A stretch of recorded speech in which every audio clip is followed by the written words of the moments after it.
Assalamualaikum warahmatullahi wabarakatuh. Berjumpa lagi dengan Bang Diko. Kali ini Bang Diko akan melanjutkan cerita yang kemarin. Namun sebelum kita memulai ke akhir ceritanya, Bang Diko mengucapkan mohon maaf karena keterlambatan dalam memposting kelanjutan ceritanya. Nggak usah berlama-lama lagi, mari kita simak alur ceritanya. Namun sebelum itu, hendaknya kita baca basmalah bersama-sama. Bismillahirrahmanirrahim.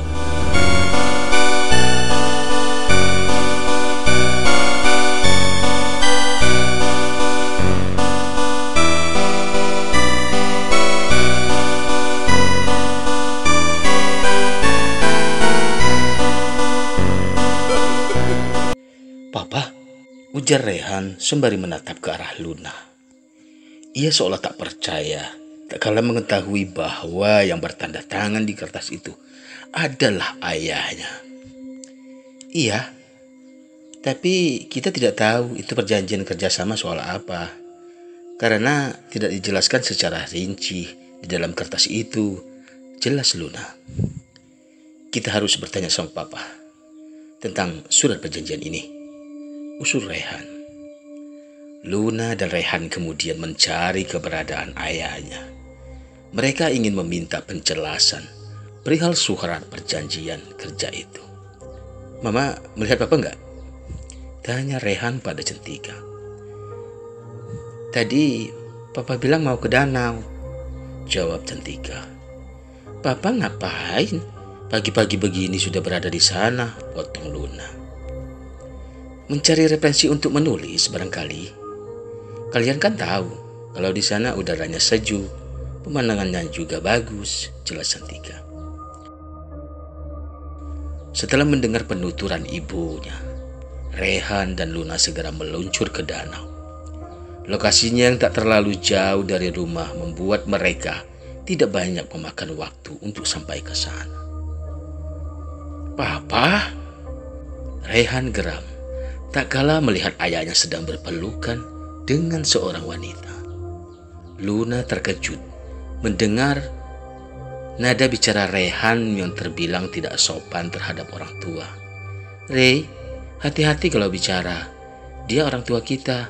Tidak seharusnya kamu bicara dengan nada seperti itu, tegur Luna. Siapa yang tidak marah melihat papanya berpelukan dengan wanita lain? Tukas Rehan geram. Kemudian ia melangkah cepat menuju ayahnya. Luna merasa ada yang aneh pada adiknya kali ini, karena ia tidak melihat sosok lain bersama ayahnya. Sejurus kemudian Luna mulai berpikir, barangkali Rehan memiliki kelebihan yang tidak dimiliki orang lain, semacam indera keenam.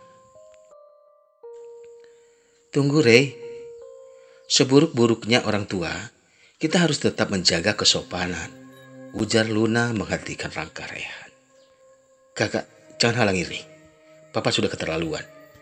Bisa-bisanya dalam keadaan seperti ini, dia malah bersenang-senang dengan wanita lain, ujar Rehan sembari melanjutkan kembali langkah kakinya.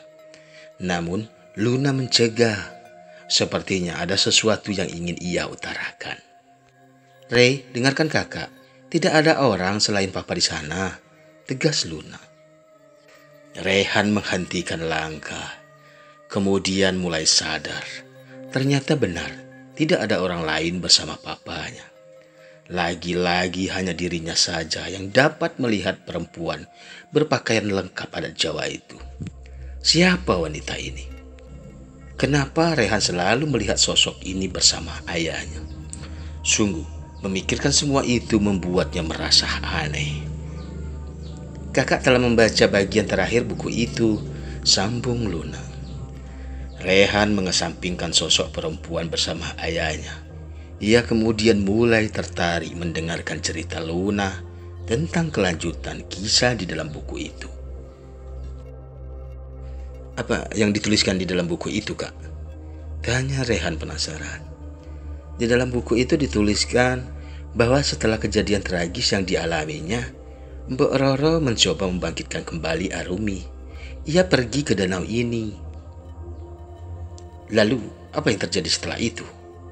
Tanya Rehan penasaran. Tunggu dulu, Rey. Kakak belum selesai bicara, ujar Luna kesal karena pembicaraannya dipotong.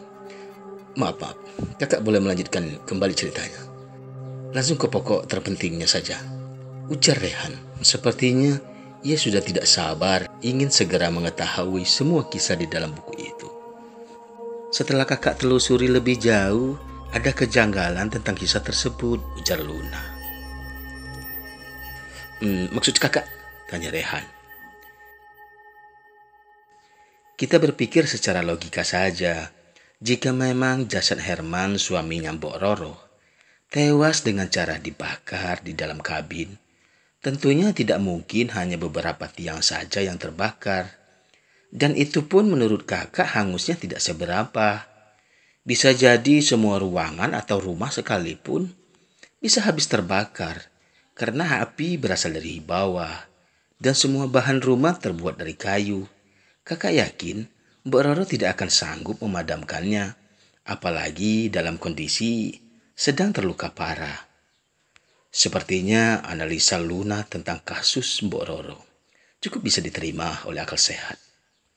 Hal itu terlihat dari ekspresi Rehan yang seolah-olah sedang berpikir sembari sesekali mengangguk-anggukkan kepalanya.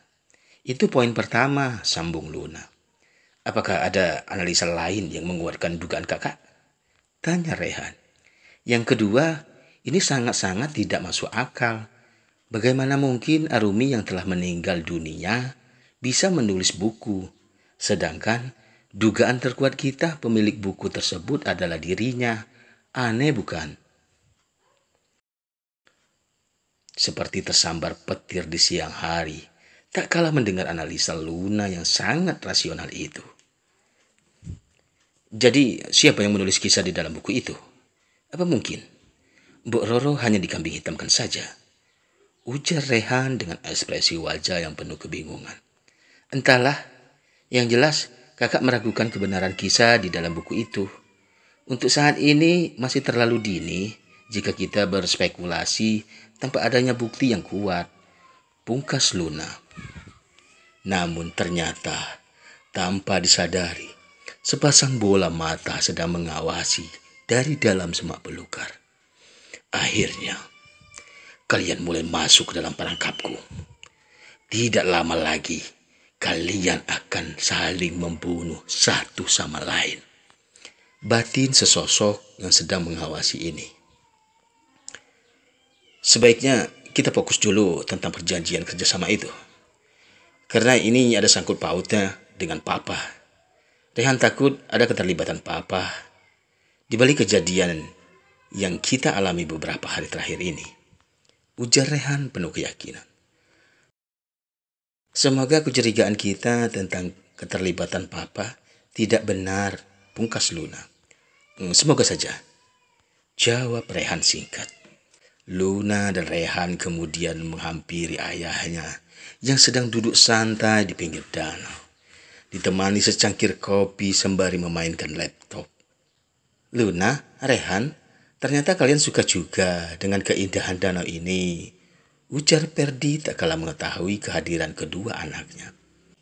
Papa, ada yang ingin Ray tanyakan. Ucapan Rehan terhenti karena Luna menggamit lengannya. Ia tahu tujuan kakaknya agar tidak mempertanyakan perihal itu dulu untuk saat ini. Kami ingin bertanya, kenapa Papa betah banget berada di sini? Ujar Luna memotong pembicaraan Rehan. Perdi tersenyum tipis. Ia menghela napas panjang, kemudian berkata dengan ekspresi wajah penuh kebahagiaan. Lihatlah danau ini, terlalu sulit mengabaikan semua keindahan yang ia berikan. Airnya rerumputan hijau, ditambah lagi kicauan burung diiringi semilir angin sepoi-sepoi, menggambarkan betapa indahnya Tuhan menciptakan alam semesta ini. Oh iya, Pak. Papa lagi menulis cerita tentang apa? Tanya Luna mengalihkan pembicaraan. Papa menulis sebuah kisah nyata, jawab Perdi. Kisah nyata? Tentang apa, Pak? Tanya Luna.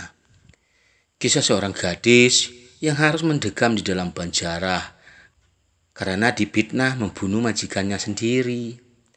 Ada kesedihan yang terlihat dari ekspresi wajah Perdi saat ia mengutarakan kisah gadis tersebut. Luna dan Rehan dibuat penasaran dengan kisah seorang gadis yang akan ditulis dalam karya terbaru ayahnya. Siapa gadis yang dimaksud? Papa ingin menulis kisah nyata. Apakah Papa telah mendapatkan persetujuan dari gadis itu? Tanya Rehan. Rupanya ia sudah tidak kuasa menahan rasa penasaran yang bergejolak hebat di dalam dada. Papa mana berani jika tanpa persetujuan si Ampo. Bisa-bisa Papa dituntut, ujar Perdi. Berarti Papa mengenali gadis itu. Siapa dia? Sampai-sampai Papa sangat tertarik untuk menulis kisahnya. Pertanyaan Rehan kali ini membuat Perdi terpojok. Tidak, Papa tidak mengenalinya. Papa hanya berasumsi andai Papa membuat sebuah kisah yang seolah-olah benar-benar terjadi secara nyata, mungkin akan membuat pembaca lebih tertantang. Kegugupan yang diperlihatkan oleh Perdi mengisyaratkan bahwa ada sesuatu yang ia sembunyikan. Namun sayangnya, bapak dua orang anak ini tidak pandai berdusta, apalagi di depan anak-anaknya. Papa memang pandai dalam merangkai aksara, tapi Papa tidak pandai berdusta, pungkas Rehan. Apa maksud kamu, Rey? Papa tidak pernah membohongi kalian tanpa ada alasan yang pasti. Jadi benar, Papa menyembunyikan sesuatu pada kami. Mohon maaf jika pertanyaan Rehan memojokkan Papa. Rey hanya tidak ingin orang tua yang selama ini sangat Rey hormati menjadi seorang pembohong hanya untuk meraup keuntungan, ujar Rehan. Selama ini Papa selalu mengajarkan kepada kita nilai-nilai kebenaran. Kenapa justru sekarang Papa menodai ajaran Papa sendiri? Timpal Luna. Perdi semakin terpojok, entah apa yang ia sembunyikan. Jika benar ada sesuatu yang disembunyikan, apa alasannya?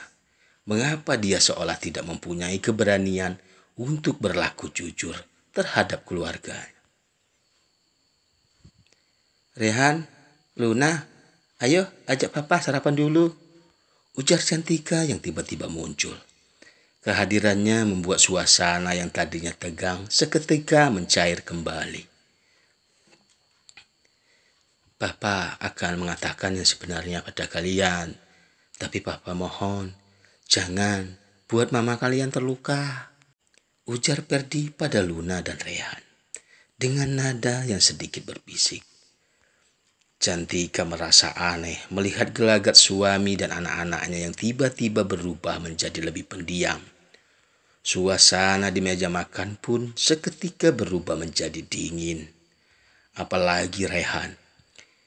Ia makan hanya sedikit, seolah tak punya selera. Begitu juga dengan Luna. Ekspresi wajahnya nampak sangat kesal. Keduanya seperti tak nyaman bila harus berlama-lama berada di meja makan. Mereka kemana, Pak? Kok kelihatannya seperti sedang kesal? Tanya Cantika pada suaminya. Entahlah, mungkin selera makan mereka sedang menurun, jawab Perdi. Cantika berniat untuk menyusul kedua anaknya. Namun Perdi mencegah dengan alasan jika kakak adik itu mempunyai masalah, agar mereka sendiri yang menyelesaikannya tanpa harus ada campur tangan orang tua. Papa ini aneh. Anak punya masalah, malah orang tuanya tidak boleh ikut campur, ujar Cantika. Biarkan saja, Ma. Semakin bertambahnya usia, maka semakin banyak pula masalah yang datang. Karena itu adalah proses kematangan jiwa. Dengan masalah-masalah itu pula, mereka akan mendapatkan pelajaran yang berarti. Dan itu sangat penting untuk menjadi pondasi awal menuju kedewasaan, pungkas Perdi. Cantika hanyalah seorang ibu rumah tangga. Mendengar penuturan sang suami yang terbilang bijak itu, ia tidak berani membantahnya. Ibu dua anak itu kembali duduk di kursi makan. dan melanjutkan acara sarapan pagi, walau tanpa kehadiran kedua anaknya. Sesuai kesepakatan, setelah selesai sarapan pagi, Perdi Sambo mengajak kedua anaknya menuju gudang tua yang berada di belakang rumah. Di dalam gudang itu terdapat banyak barang-barang seperti perlengkapan dalam proses pembuatan film.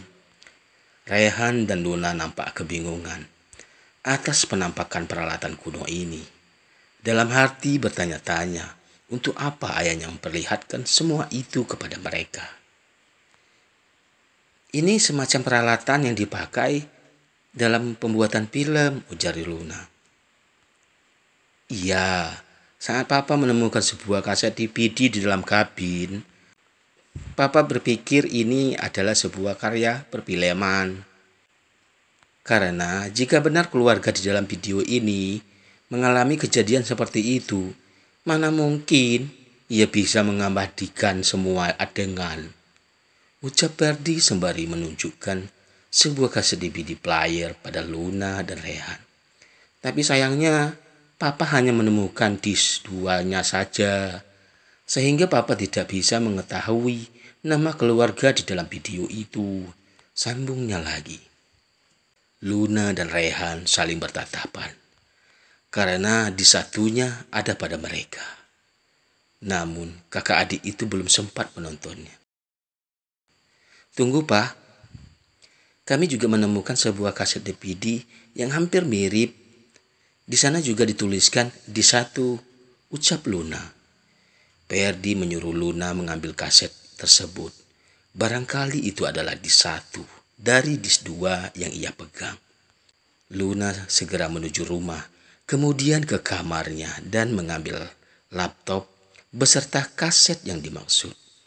Namun sayangnya saat Luna turun melewati tangga, kaset itu terjatuh dan menggelinding ke arah ibunya yang sedang menyapu. Nahasnya, lempengan bulat tersebut malah terinjak oleh Cantika. Yah, Mama, kasetnya jadi patah. Luna nampak kesal dengan kejadian itu. Mama tidak sengaja, lagian itu hanya kaset DVD biasa. Apa pentingnya? Kamu nanti bisa beli lagi, pungkas Cantika. Tidak ingin berselisih paham dengan Cantika, yang nantinya hanya akan menimbulkan perdebatan panjang.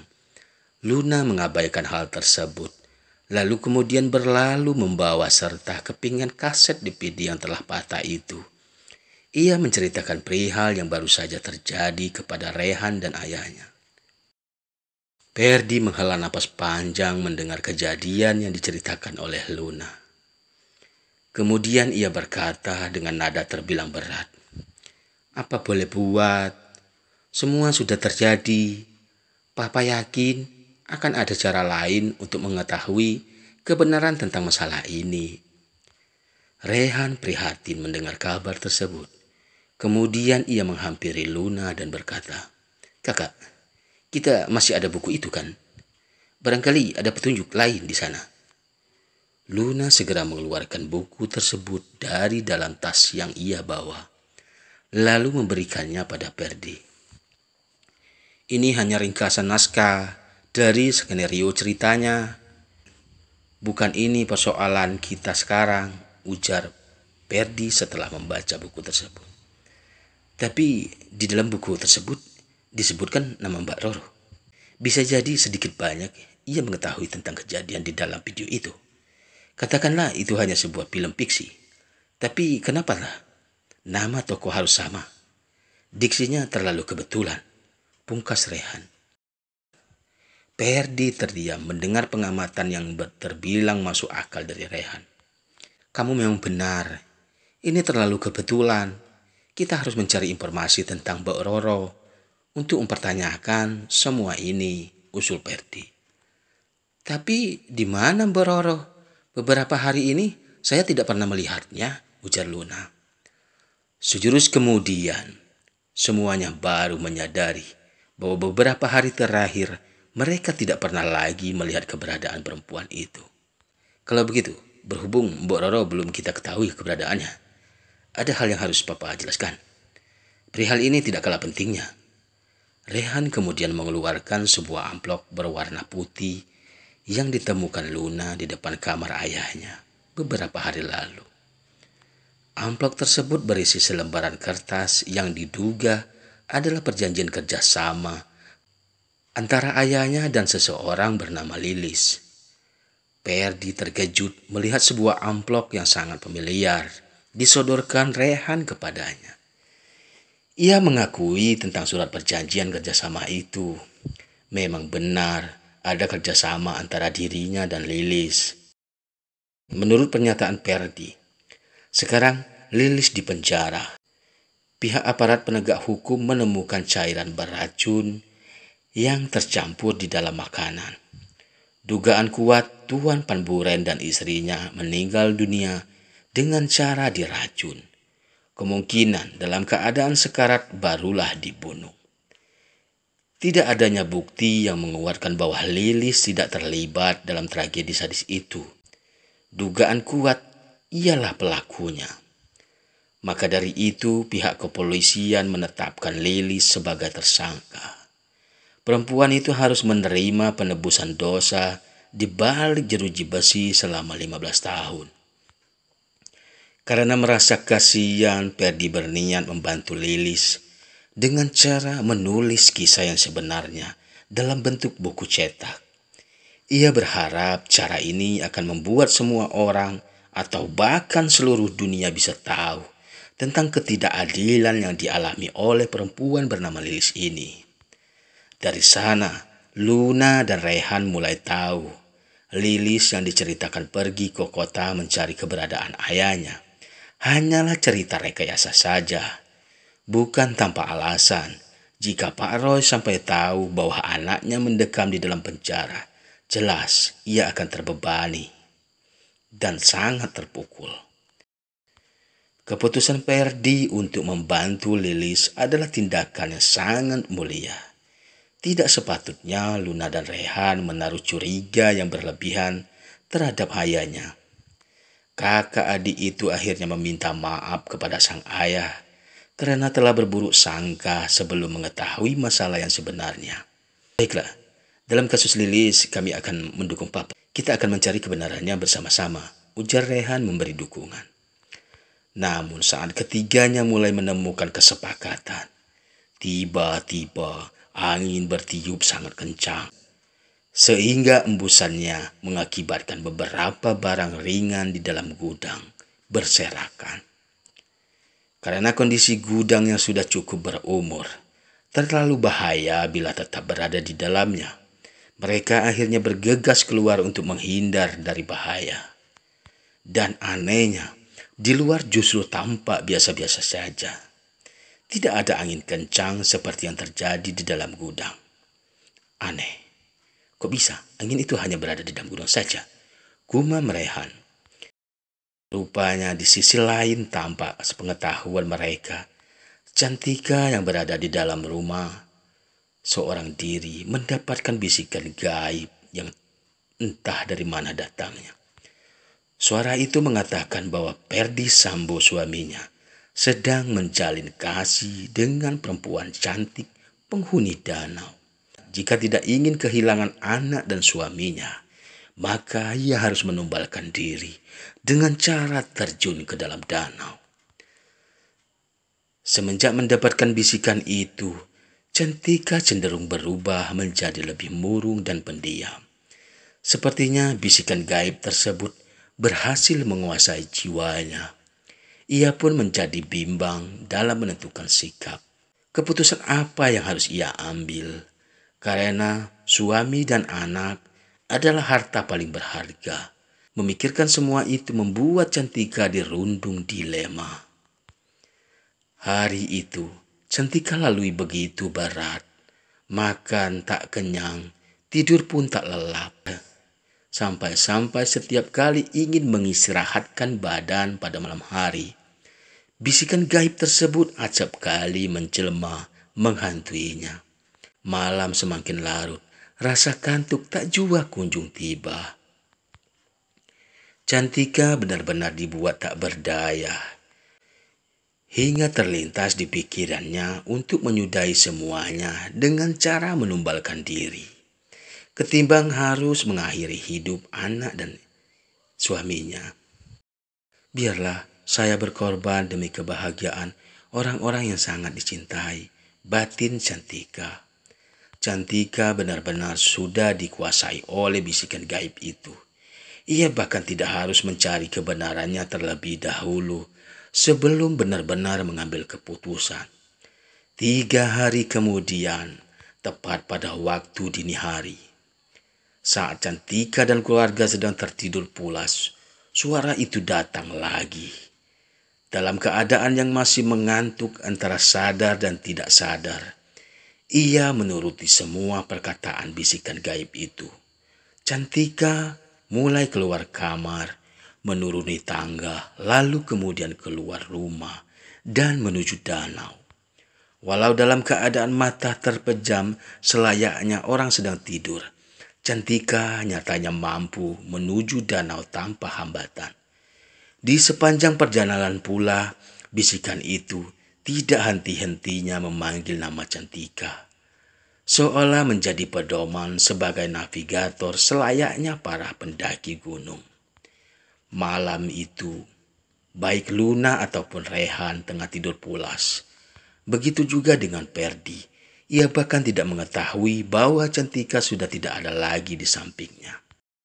Suara burung gagak di atas pepohonan di samping danau seolah bersorak gembira menyambut kedatangan tamu istimewa.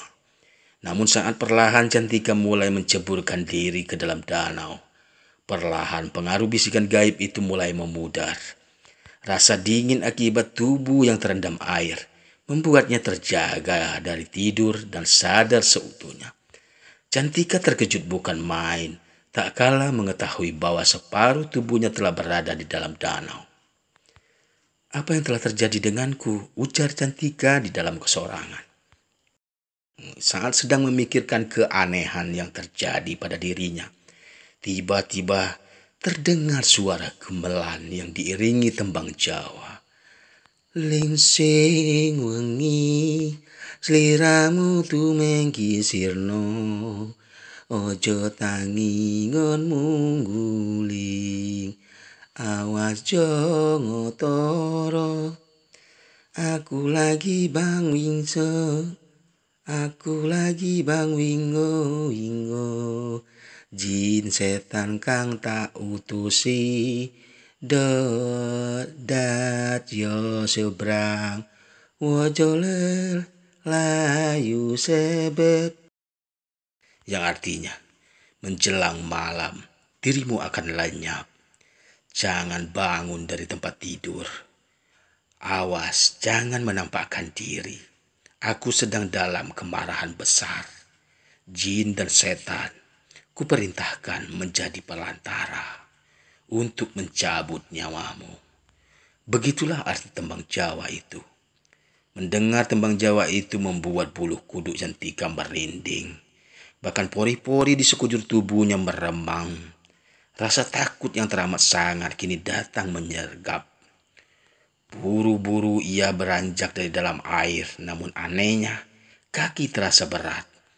Cantika terus mencoba menggerakkannya dengan segenap tenaga yang ada, tapi malah membuat separuh tubuhnya yang terendam air menjadi kaku. Bahkan untuk menggerakkan jari-jari kaki saja sudah tidak bisa. Sementara suara gemelan dan tembang Jawa itu masih terus saja terdengar. Hingga tidak lama di tengah cahaya yang samar-samar, Cantika melihat di tengah-tengah danau keluar gelembung-gelembung yang besar, seperti air mendidih. Pandangan Cantika tak berpaling dari gelombang-gelombang udara yang keluar dari dasar danau itu.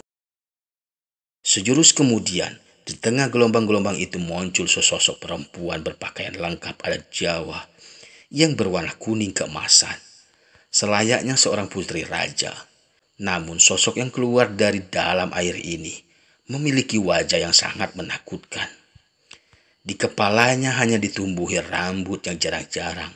Alisnya nyaris tidak ada. Di bagian leher dan seluruh permukaan wajahnya keriput dengan corak putih seperti terkena luka bakar.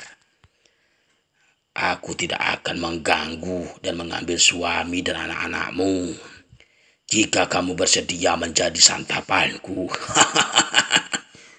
Ujar sesosok itu dengan nada bicara yang sangat menakutkan. Perempuan iblis, ternyata kau masih tak puas setelah mengambil semua nyawa keluargaku. Teriak seorang perempuan dari kejauhan. Sosok perempuan ini memiliki wajah yang tidak kalah menyeramkan. Wassalamualaikum warahmatullahi wabarakatuh. Walhamdulillahi rabbil alamin.